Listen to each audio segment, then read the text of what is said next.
Hi everyone, today let's talk about retail sales, as well as the NVIDIA restrictions and the economic data. Then we'll look at the charts, as well as my results for the day and my thoughts going into tomorrow's session. If you like trading stocks and options and making money, definitely like and subscribe. I make videos like this every single day that the markets are open, as well as Sundays, so make sure you hit the bell so you don't miss out on any future episodes. Welcome to the Portfolio Bulletin. Let's get started. So retail sales came out absolutely massive, way higher than expectations, 0.7%. Estimate was 0.3, so more than double. X autos was up 0.6%, well ahead of the forecast at 0.2%. And online sales was up 1.1%, miscellaneous stores 3%. Everything was way higher than expectations. And this was pretty rough early on tech, but the IWM rallied super aggressively on this news, and we'll take a look at that on the charts. Overall, the consumer continues to be very resilient in the United States, and so far the economy has not really dipped quite yet. In terms of GDP numbers, this gives us good reason to believe that we'll see strong GDP numbers. They mention here, U.S. consumer still has not stopped spending. Dealers saw a 1% increase, and food and drink services grew by 0.9%. And they mention here we got Jerome Powell speaking on Thursday. It'll be interesting to see if he mentions anything about the data that's come out since his previous talk. And the next FOMC meeting here is at the end of October. Moving over to NVIDIA, we saw the chip maker fall quite a bit today. They were down 5%, but they were down as much as 10% on the day. And this is due to new restrictions on chips going to China, which is a large market for this company. The president unveiled those new restrictions here today, which is going to slow exports and potentially take a bite out of NVIDIA's profits. But this also included 21 additional companies beyond China, which the US maintains arms embargoes against, which is potentially why this was a little bit more aggressive than some of the previous falls that we saw on restrictions around China. Moving over to the economic calendar, you can see retail sales and core retail sales, big jumps, way higher than expectations. We also got revisions higher from the previous read as well, so everything looking very strong from the consumer standpoint. Looking at tomorrow, we have CPI for the Eurozone. Wouldn't expect that to affect us too much, but it's still interesting to watch. 20-year auction, that could be interesting at 1300 tomorrow. Got the Beige Book tomorrow. Federal budget also relevant, but not crazy for tomorrow. Moving over to earnings. Basically, everybody beat on the top and bottom lines. Goldman Sachs missed by a few pennies on the bottom line. Otherwise, all the major players did well. Don't forget, after hours tomorrow, we have Tesla. That's going to be a big one. And then Netflix after hours tomorrow as well. Those will absolutely push the NASDAQ around. Abbott Labs can be interesting sometimes. Procter & Gamble, big company, but not very volatile. Those are the major players for tomorrow. And then looking at Thursday, in the morning, you have Philip Morris, Union Pacific, as well as AT&T. And that'll pretty much wrap it up for Thursday. Moving over to Max Payne, you can see still sitting at that 432 level. I think that's a little bit higher than what we saw yesterday. Total options around 3.5 million. Put wall still at 430, call wall still at 440, and we are right in the middle of that range now. Makes sense why we basically haven't been able to move. Once we got into this range after a pretty big swing low, we hung out in that zone, basically on top of where I expect to finish. Might dip a little bit or rally a little bit just to get off of this put wall here at 435. Certainly possible, but right in this zone makes sense. Moving over to the charts, we ended up basically unchanged, 0.01% down. But look at this whipsaw. We fell into that news, rallied up as soon as the markets opened through a wick above yesterday's high. And then you can see we're falling here a little bit after hours,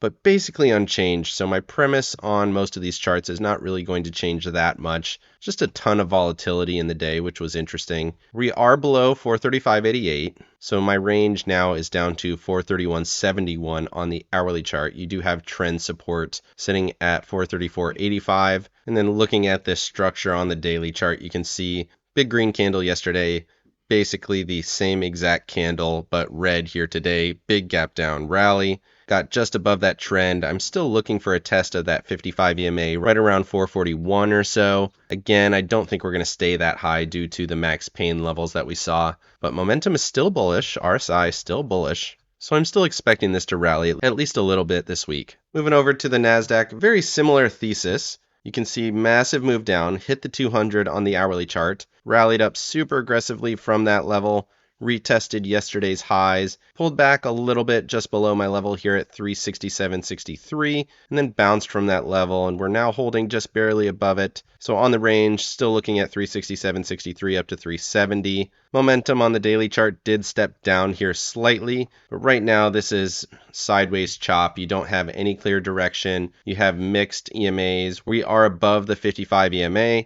9 EMA is above the 21, so technically that's bullish, but you can see here we have a little bit of chop between the 55 and the 21 EMA on the hourly chart. So mixed signals. Overall, still expecting this trend line to hold. We're still waiting to see what happens throughout the week. Moving over to the Russell and the Dow. Russell had no chill on the day. Hit that 9 EMA early in the session, rallied up super aggressively right to my next level at 176. Pulled back just slightly here. You can see right to this wick low area going back to Wednesday, but super bullish, massive move on the day. That one candle alone was over 2% to the upside on that retail sales data. So now you have a very solid double bottom, big continuation, and I would expect this to continue to rally over the next 2 weeks or so. Moving over to the Dow. Very similar to the SPY, wick to the downside, wick to the upside. Still holding this level, looking for a bit of a move. Again, you're trapped here between the 144 EMA and the 9 EMA, chopping in this zone. Still looking at 343.23 to the upside. Moving over to the equal weighted S&Ps, you can see we got a bullish day, up about 0.5%. Did gap down slightly, then rallied on the retail sales data. Got above my level here at 142.50. And very close to this longer term downtrend line. Zooming into the hourly chart so we can get a little bit better picture. You can see that low, higher low setup. We did make a new high. Technically, we're holding this level, and I would expect this rally to continue up to at least trend resistance around 144, and then watching 145.08 as my next resistance to the upside. Moving over to Apple and Tesla. Slightly bearish day, 0.88% to the downside. Momentum continues to roll over. And I would expect Apple to continue to weaken over the next couple of days, just based on the MACD here. We're still holding this trend support. We did touch it here today and find some support. 176.15 being my horizontal support, which continues to hold. If it's going to rally, you need it to hold that level, so critical test there. So far it has held, but momentum says that it will eventually break, and we should look for a test of at least this previous low down around the 200 SMA, sitting at 168.80. Tesla basically unchanged on the day, up 0.33%, still bearish momentum. And at this point, I don't really expect it to go anywhere until we get their earnings data tomorrow. Moving over to Meta and NVIDIA. Meta having a great day, up 0.89%, got above my level, 321.68, looking for 333 as the next level. You want to see it get above this high from July. And it does look very good here. Big impulse, retest of the 9 EMA, which held, rallying up off of that level. Everything looks clean to the upside. Zooming in here on NVIDIA just for a moment, you can see NVIDIA did break down after that news here today, so big gap down. Ended up being a doji once we gapped to that level, but still down 4.68%. And we got all the way down to around 425 at one point, very close to my level at 420. Massive bearish candle, massive bearish volume, bearish momentum. Everything says this is going to follow through here to the downside, in my opinion. You have to acknowledge that this could be an island setup, but based on the news and the catalyst, I would expect it to follow through, in my opinion. Moving over to staples and discretionary. Staples looks very clean still. Looking to take out this midpoint, very close. We did break out above the 55 EMA. Momentum bullish, RSI bullish. This still looks like a very clean setup here on staples. Discretionaries continues to basically hold in the same zone. This is going to be very reactive to Tesla earnings tomorrow. Still holding at that 162 level. Still watching 166 to the upside and 158 to the downside. Moving over to oil and gas and transports. Oil and gas having a massive day, up over 1%, still bullish momentum. It had this really large sell-off from around 154 down to 135. Touched that level and held. This is a level we were watching. just above that 200 SMA, but now we have massive bullish momentum. If it's going to break out, you want it to do it on this move. You have to acknowledge we're getting pretty close to overbought conditions, but oil and gas still looks good, especially based on the macro environment with the conflicts around the world. Moving over to transports, I want to continue to talk about this base because I think it is very relevant here. We continue to base off at this level. Once we get a break and hold above this 136 area where we've stopped multiple times, get above that 200 SMA, break out here, that would be quite bullish in my opinion, and this could still take a while. We have that 55 EMA holding up at 143. Might need to base off for a while, allow that EMA to get into this zone, and then see that big spike out of there so we don't have that dynamic resistance up there. But once this happens, I am expecting a much larger move higher. Moving over to the 50 and 200 day averages, looking at breadth. These still continue to look good. Despite the kind of weakness that we saw across the markets, we did see a massive push higher in breadth, up 11% on the 50-day average, up just over 3.4% on the day for the 200-day average. You still really want to see it get above this 43.55 level on the 200, but 50-day getting above 32, you'd love to see it. Tested that next level at 40, pulled back from that level a little bit.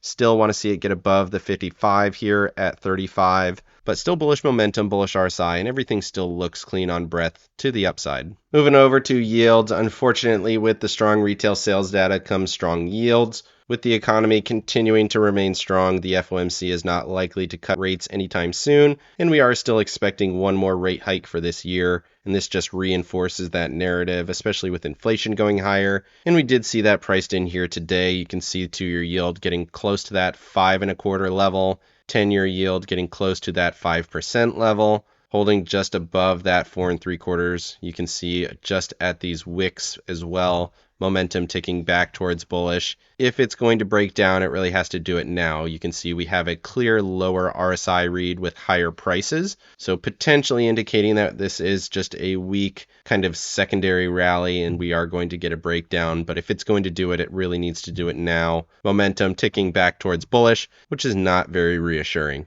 Moving over to the dollar on the hour and the daily. Hour really choppy. Tested the 55 EMA, broke down, tested the 144, held that level.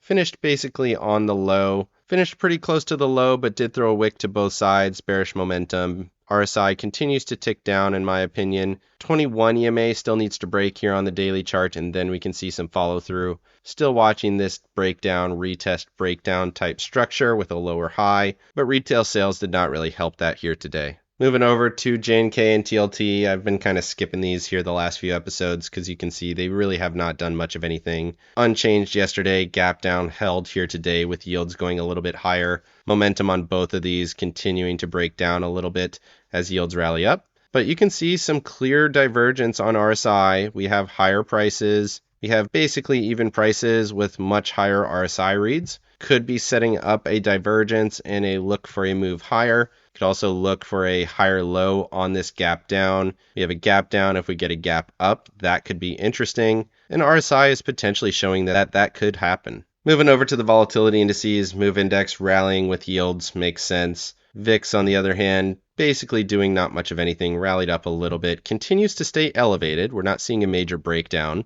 And zooming out on this structure, you can see we have basically hit a bottom. We're out of this downtrend, this long-term downtrend that we had basically from March of 22 all the way to the lows here in September of 23. The question is what happens now? We had a nice little base, rally up, breakdown, held that level, rallied up. We have a new high. We're still holding in this zone. The overall thesis, you have to argue, is a little bit bullish, but we're clearly finding some resistance at that 20 level, and that is critical. If we get above that and hold, maybe we see a bigger spike like some of these previous spikes that we saw, getting all the way up into that 37 area, potentially very close to 40 here, going back to January of 22, and we did see that same level here in November of 20 as well. Could be interesting, but right now, still holding at this 20, with some clear resistance overhead. Moving over to my accounts, I did okay on the day. Typically days that are really choppy like this do put me in a tough spot. It's hard to adjust my option positions based on them. Overall, I didn't do terrible.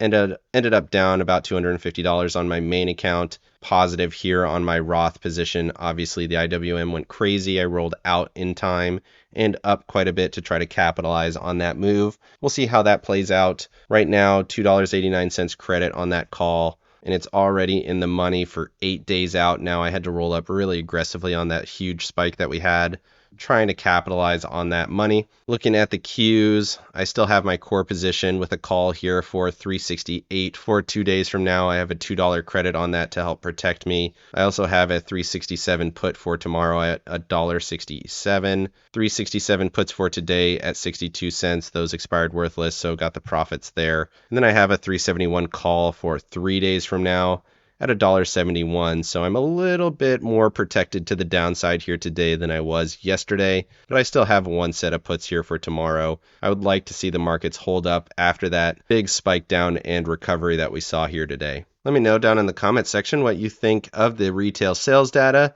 or the news on NVIDIA and potentially more restrictions to China and now some other added countries. Definitely like and subscribe if you got any value out of this video, and make sure you hit the bell so you don't miss out on any future episodes. I make videos like this every single day that the markets are open, as well as Sundays. And of course, none of this is financial advice. This is all for entertainment purposes. Good luck in your trading and have a great day.